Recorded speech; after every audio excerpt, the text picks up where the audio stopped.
116 জনের মধ্যে নাম না দিত, কি ঢোলটা যে বাজাইতো মডেল ইসলামওয়ালারা, যে সব হাফিজ করাইছে। দালাল দালাল। এইবার তোর কোন বাবারে দালাল কবি? আরে হাফিজুর রহমান সিদ্দিকের লক্ষ লক্ষ টাকা দিয়া হেলিকপ্টারে নেয়, আমারে কেউ কোনোদিন পান্তাবাদ দিয়া ওইটু সম্মান করে না। এখন এত বড় ব্যারিস্টারি পড়ে লাভ নেই, হে কওমি মাদ্রাসায় পড়ছে, না সনদ আছে, না দুনিয়াবি কোনো লাইনে তার বড় পদ মর্যাদা আছে, অথচ এই বেটারে হেলিকপ্টারে দিয়ে নেওয়ার জন্য 2 বছর আগে সিরিয়াল দেওয়া লাগে। আর আমার মতো ব্যারিস্টাররে কেউ জুতা দিয়েও সম্মান করে না। এটা হলো তার হিংসা। আল্লাহর বান্দারা ভালো করে বোঝো, মিজানুর রহমান আনসারী, তার নাম শুনলে লক্ষ জনতা ঢল হবে। তোর মতো তুরিন আফরোজ আর শামসুদ্দিন জিয়ার কথা শুনলে ওখানে আপনার হিল ছিঁড়েও যায় না। এটা হলো তাদের দুঃখ। কথা বলো না কেন মুসলমান?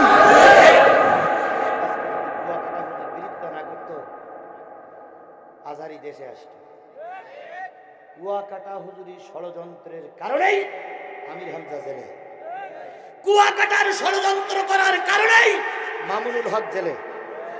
মামুনুল হককে জেল খাটানোর জন্য এই কুয়াকাটাই স্বরাষ্ট্রমন্ত্রীর কাছে গিয়ে জাতিসংঘের কাছে নালিশ করেছে। এই কুয়াকাটার কারণে বড় বড় আলেমরা জেলে। কেন? তিনি ওয়াজের জগৎ চেগাই রাখবেন, তাই তিনি ষড়যন্ত্র করে ইসলামী রাজনীতিকে নিষিদ্ধ করার জন্য তিনি একটা চক্রান্ত করে জাতিকে সর্বনাশের দ্বার প্রান্তে পৌঁছাই দিয়ে উনি ওনার ব্যবসা টিকায় রাখার জন্য চেষ্টা করছেন।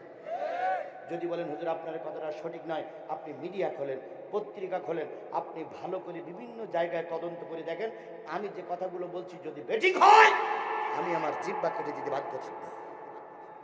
আমি জেনে শুনেই কথা বলি, আমি বুঝেই কথা বলি, কারণ আমি জানি আমার কথাটা রেকর্ড হচ্ছে, আজ বাদে কালকে বাজানো হবে।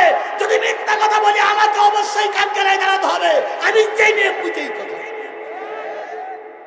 দেশ শান্তিতে চলছে, মাঝে মাঝে কিছু নাস্তিকরা উস্কানি দেয়, ইমামরে উস্কানি দেয়,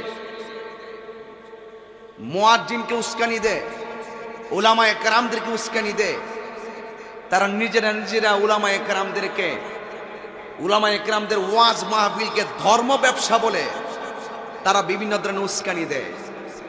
ধর্ম, আমরা নাকি ধর্ম ব্যবসা করি, সে নিজেও জানে না ধর্ম কাকে বলে। কথা বলেন ঠিক কিনা বলেন?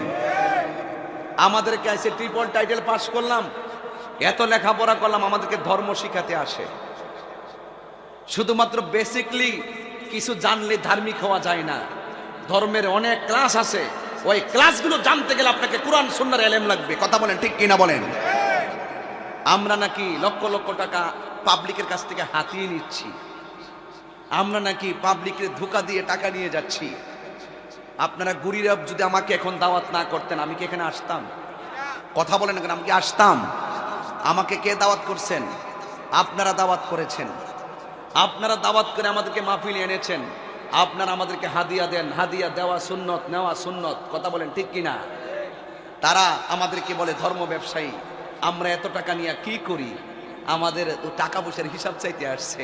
আরে বেটা, টাকার দরকার লাগলে, টাকার যদি দরকার লাগে, এত যদি টাকার প্রয়োজন হয়, আর কোনো রাস্তা নাই? উলামায়ে কেরামদের টাকা পয়সা কি করে?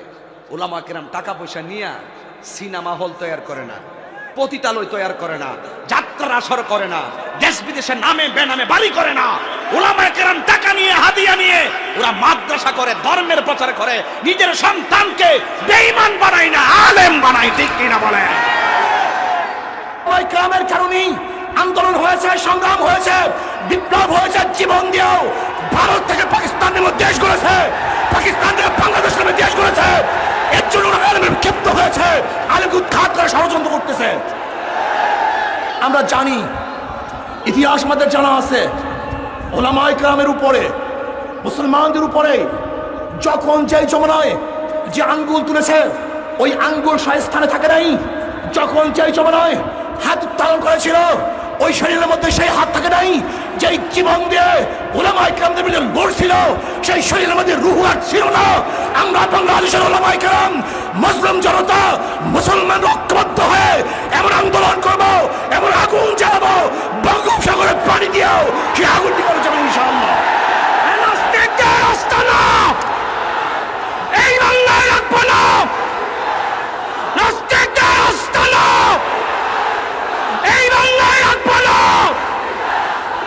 প্রথমে লুচ্চা এবং চামড়া ব্যবসায়ী, আজকে ওলামায়ে কেরামদেরকে ধর্ম ব্যবসায়ী বলে। 100-র উপরে ধর্ম ব্যবসায়ীদের তাদের কর্মকাণ্ডের উপরে ধর্ম ব্যবসায়ী ওয়াজ ব্যবসায়ী আর তোর তো চামড়া ব্যবসায়ী, লুচ্চা কথা বল, নাস্তিকের গোষ্ঠী, ধর্ম নিয়ে কথা বলো, এত বড় সাহস শীর্ষস্থানীয় ওলামায়ে কেরামদেরকে ধর্ম ব্যবসায়ী বলবা, আর আমরা চুপচাপ বসে থাকবো। আপনারা সোচ্চার থাকেন, তৈরি থাকেন। মনে হয় অচিরির ডাক দেওয়ার সময় চলে আসছে, ডাক দেওয়ার বেশি সময় বাকি নাই। যখন ইনশাআল্লাহ ইসলামের জন্য ডাক দেওয়া হবে, সবাই ঝাঁপিয়ে পড়বেন ইনশাআল্লাহ।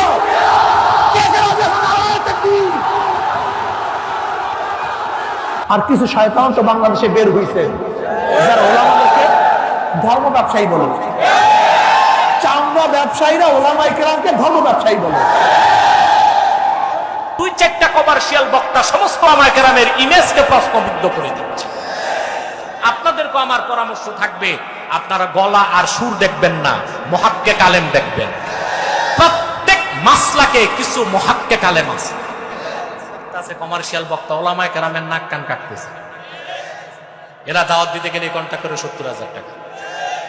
আপনাদের কাছে আমার আরজি, কখনোই আমরা সহিংসতায় বিশ্বাসী নই, কখনোই আমরা আইনকে হাতে তুলে নেবার বিশ্বাসী নই।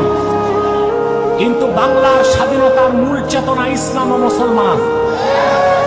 যেই দেশের স্বাধীনতার মূল চেতনা ইসলাম ও মুসলমান, সেই দেশে আল্লাহর শানে বেয়াদবি, রাসূলুল্লাহর শানে বেয়াদবি, ইসলামকে অবমাননা করা, কোরআন কারীমের বিরোধিতা, অবমাননাকে মুসলমান মেনে নিবে না। ইসলামের সুমহান স্বার্থ রক্ষায়, মুসলমানদের মৌলিক দাবিগুলো আদায়ে আর বাংলাদেশের স্বাধীনতা সার্বভৌমত্বকে হিন্দুস্তানের সমস্ত আগ্রাসী অপশক্তি থেকে রক্ষা করতে মাসলাক যার যার, দিন ইসলাম সবার স্লোগানকে ধারণ করে সকল মাসলাকের মুসলমানকে ঐক্যবদ্ধ হয়ে আকাশের বজ্রের আওয়াজকে কেড়ে বলতে হবে, আগামীর বাংলা